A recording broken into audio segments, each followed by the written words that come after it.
মাগুরায় স্বেচ্ছাসেবী সংস্থা ইসাডো ৪৫০ জন শীতার্ত দুস্থ প্রতিবন্ধীদের মাঝে কম্বল ও শীতবস্ত্র বিতরণ করেছে।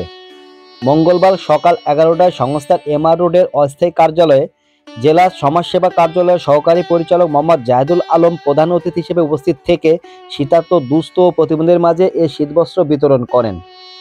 এ সময় আরও উপস্থিত ছিলেন ইসাডোর চেয়ারম্যান মোহাম্মদ হাসানুজ্জামান খান, নির্বাহী পরিচালক আবু ইমাম মোহাম্মদ বাকের, স্বপ্নিল ফাউন্ডেশনের মোহাম্মদ আব্দুল হালিম সহ অন্যান্যরা উপস্থিত ছিলেন।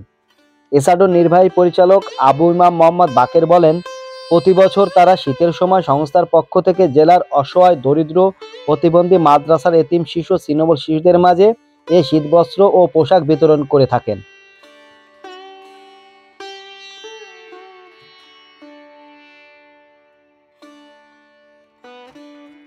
এবছর মাগুরা ও শ্রীপুরের ৪৫০ জন শীতার্ত মানুষের মাঝে কম্বল ও শীতের পোশাক বিতরণ করা হয়েছে।